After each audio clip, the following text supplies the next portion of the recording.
Welcome to the anatomy of a Civil War disaster.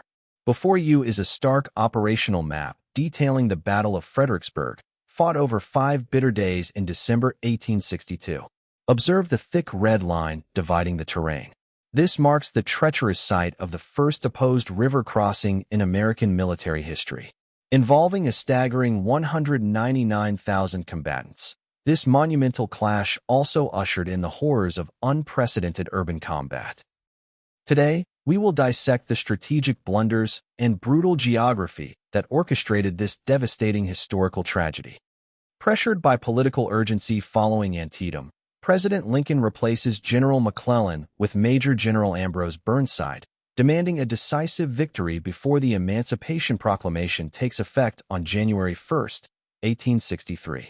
In response, Burnside executes a daring gamble. Abandoning a sluggish advance, he launches a rapid 40-mile march to Fredericksburg. His goal? Bypass General Lee's divided army, establish a vital waterborne supply line to Washington, and open a direct overland route to capture Richmond.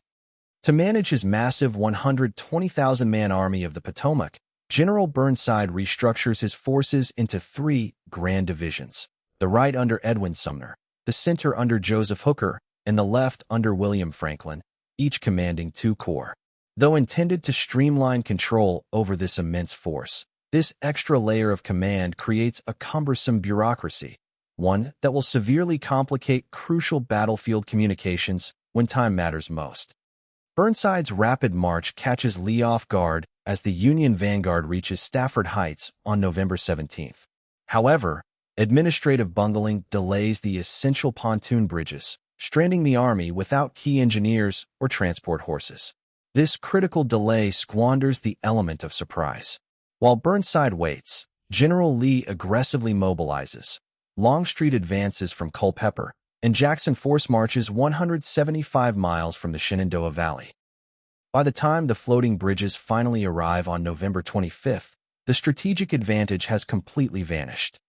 With 78,000 men entrenched along the ridges, Lee constructs a lethal concave defense that forces Burnside into a brutal dilemma.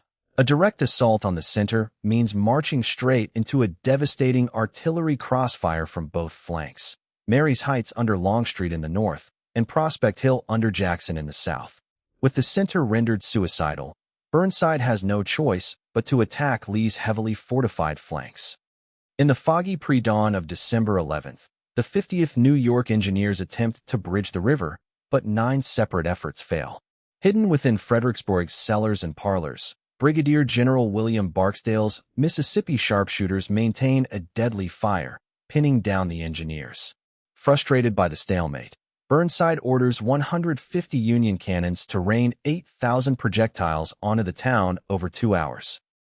Though the intense bombardment lays waste to the buildings, it completely fails to dislodge the entrenched Confederate sharpshooters. With artillery failing to clear the town, Colonel Norman J. Hall's brigade braves heavy fire, rowing pontoon boats across the Rappahannock to spark the first urban combat in American history. Securing a bridgehead, Federal troops force Mississippi defenders back block by block. When bridges are completed on December 12th, the main Union force pours in, where discipline collapses into widespread looting and vandalism. December 13th reveals a tale of 2 distinct fronts. On the northern flank at Marye's Heights, Union Generals Sumner and Hooker order 14 futile frontal assaults across open ground against Longstreet's fortified position behind a stone wall, resulting in unmitigated slaughter. To the south at Prospect Hill, General Franklin confronts Jackson's forces in swampy terrain.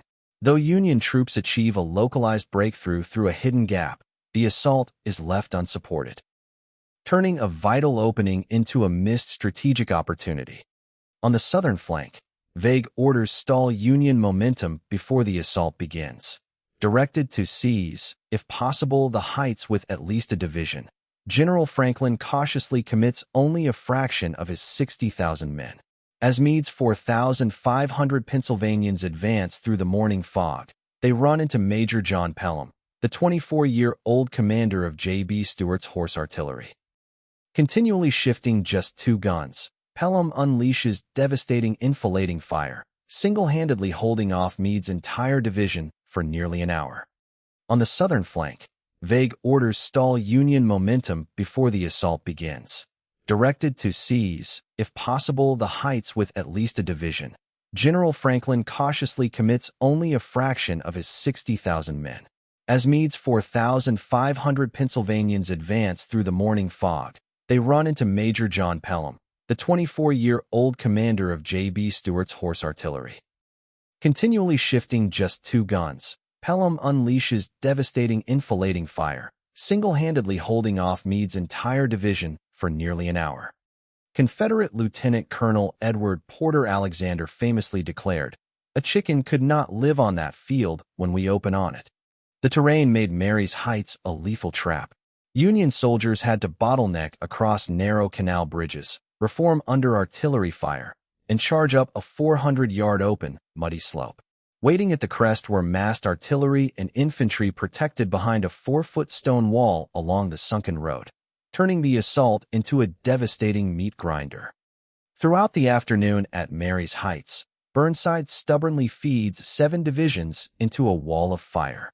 Across 14 successive charges, brigade after brigade advances, yet not a single Union soldier reaches the stone wall. Hancock's division suffers heavily, particularly the famed Irish Brigade, which loses 545 of its 1,200 men after pushing to within 40 yards of the enemy line. When the slaughter finally ceases, between 6,000 and 8,000 Union soldiers lie fallen on this single, blood-soaked slope. As night falls on December 13th, freezing temperatures settle over the field, where a rare southern appearance of the aurora borealis casts a ruddy glow over thousands of suffering, stranded Union wounded. Yet amidst this carnage, humanity shines through. Moved by the agonizing cries of the fallen, Confederate Sergeant Richard Kirkland risks his life by stepping over the stone wall to bring water to his dying enemies. Known as the Angel of Marye's Heights, Kirkland's quiet courage stands as an enduring symbol of mercy amidst the horrors of war. On December 14th, a distraught General Burnside resolves to personally lead his old 9 Corps in a final, desperate charge, but his commanders talk him out of the suicide mission. Accepting defeat, the Union Army executes a silent retreat under cover of a cold, heavy rain on the night of December 15th. Shielded by a picket line, Federal troops cross back over the pontoon bridges. Once safely across, engineers dismantle the bridges, drawing a grim end to a disastrous campaign. The butcher's bill for Fredericksburg is staggering: 12,653 Union casualties against 5,377 Confederate. While Southern morale soars, the disastrous defeat plunges the North into despair and triggers a political crisis in Washington, prompting a devastated President Lincoln to remark, "If there is a worse place than hell, I am in it." In a futile attempt to salvage his reputation in January 1863, Burnside launches the failed Mud March, leading directly to his removal and replacement by General Joseph Hooker, closing a devastating chapter of operational failure.